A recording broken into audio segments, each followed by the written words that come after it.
राज्याच्या स्थूल उत्पन्नाच्या आपलं जे कर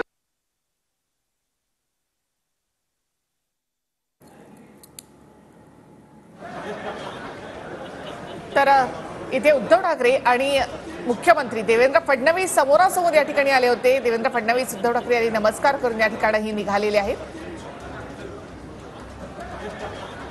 तर विधान भवनातली दृश्य आपण पण जर तुम्ही माहिती मागवली तर तुम्हालाही कळेल। त्याच्यामुळं आम्ही विशेष म्हणजे एकूण कर्ज स्थूल उत्पन्नाच्या 25% पेक्षा जास्त असता कामा नये तिथं आम्ही 18.87% पर्यंत ठेवलं आणि 3% पर्यंत मर्यादा वार्षिक कर्ज उभारणी करता त्याच्यामध्ये ठेवायची असते स्थूल उत्पन्नाच्या, ती आम्ही 2.76 पर्यंत त्या ठिकाणी ठेवलेली आहे। अशा प्रकारे हा आमचा अर्थसंकल्प आम्ही त्या बाबतीमध्ये दिलेला आहे। मी आपल्याला सगळ्यांना एक गोष्ट आवर्जून सांगू इच्छितो की हा अर्थसंकल्प सादर करत असताना साधारण आम्ही कृषी क्षेत्राला देखील आपल्याला एका गोष्टीचं आश्चर्य वाटेल, परंतु गेल्या वर्षीच्या निराशजनक कृषी क्षेत्राचा विकास दर होता 3.3%। त्यावेळेस मात्र 24-25 मध्ये तो 8.7% पर्यंत सुधारला आणि त्याचा एक चांगला फायदा राज्याच्या स्थूल उत्पन्नाच्या मध्ये त्या ठिकाणी झाला। या विकास दरात सातत्याने वाढ करण्याकरता आणि शेतकऱ्यांचं उत्पन्न वाढवण्याच्या करता जे काही अलीकडच्या काळामध्ये कृत्रिम बुद्धिमत्तेच्या बद्दल बरंच काही बोललं जातं, त्याला आम्ही ह्या अर्थसंकल्पामध्ये प्राधान्य दिलेलं आहे आणि त्याच्यातनं शेतकऱ्यांचं उत्पन्न वाढवलं, शेती उत्पन्नात मूल्यवर्धित, नंतर सिंचन सुविधा, यालाही तुम्ही जर बघितलं असेल तर मोठ्या मोठ्या जे कार्य आमचे मराठवाड्याला, विदर्भाला, उत्तर महाराष्ट्राला अशा वेगवेगळ्या भागाला मदत करणाऱ्या जे मोठे मोठे प्रकल्प होते त्याही प्रकल्पाला आम्ही चांगल्या प्रकारे त्याला निधी देण्याचं काम केलेलं आहे। विजेची गरज भागवण्यासाठी देखील सध्या जगामध्ये सौर ऊर्जेला प्राधान्य दिलं जातं, त्या पायाभूत सुविधा देखील आम्ही या अर्थसंकल्पाच्या निमित्तानं त्याला जास्तीत जास्त प्रोजेक्ट करण्याचा प्रयत्न केलेला आहे। वस्तू व सेवा कराला देखील राज्यात होणाऱ्या उत्पन्नामध्ये दरवर्षी 12 ते 14% त्या ठिकाणी वाढ होती। काही काही पेपरमध्ये वेगळ्या बातम्या आलेल्या त्या माझ्या झाले मी की आता देखील आपलं हे साधारण फेब्रुवारी 25 आता गेल्या फेब्रुवारीपर्यंत आपण 16% आपलं जास्त आहे। तामिळनाडूचं 8%, यूपीचं 6.7%, गुजरातचं 9.1%, कर्नाटकचं 5.2%, हरियाणाचं 16.2 आहे आणि आपलं 16.3 आहे। अजून मार्च बाकी आहे आणि दिल्लीचं 12.9 आहे। अशा पद्धतीनं मेजर स्टेट ग्रॉस रेव्हेन्यू हा देखील जीएसटीचा आपल्याला सगळ्यांना त्या ठिकाणी बघायला मिळेल।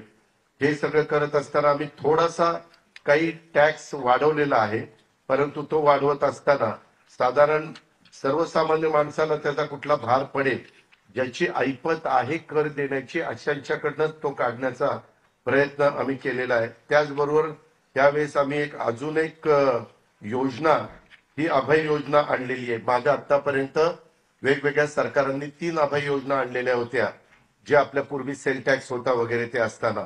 आता मात्र ते तसं न करता साधारण आपण फक्त महाराष्ट्र कर आणि शास्ती किंवा विलंब शुल्क हे सार्वजनिक क्षेत्रातील कंपन्यांचे म्हणजे केंद्र सरकारशी संबंधित आणि राज्य सरकारशी संबंधित जे आहेत उपक्रम त्यांच्याकरता थकबाकीची तडजोड करण्याबाबत हे अभय योजना ही आणलेली आहे।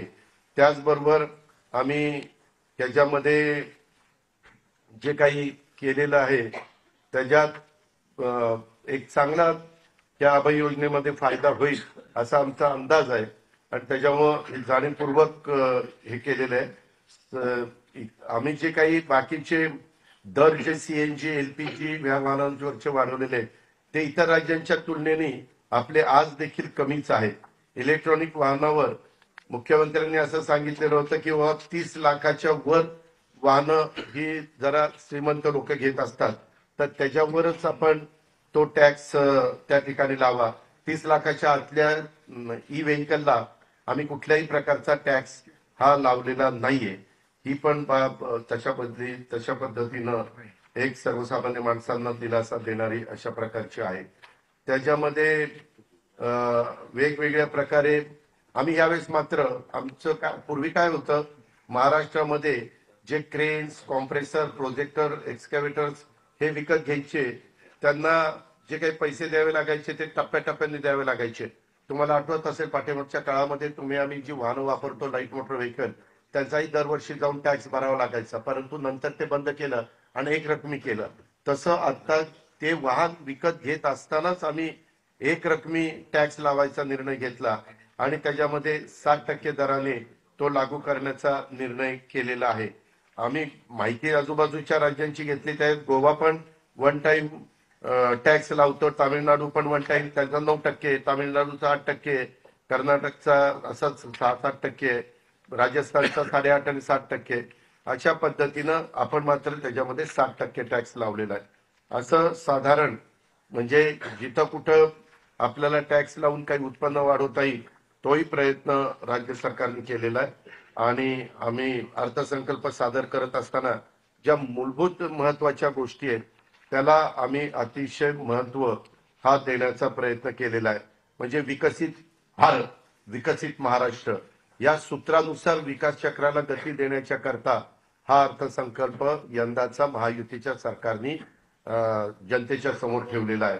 आणि त्याच्यामध्ये राज्याचा शाश्वत आणि सर्वसमावेशक विकासाची रूपरेषा ही आम्ही त्या ठिकाणी तयार केलेली आहे.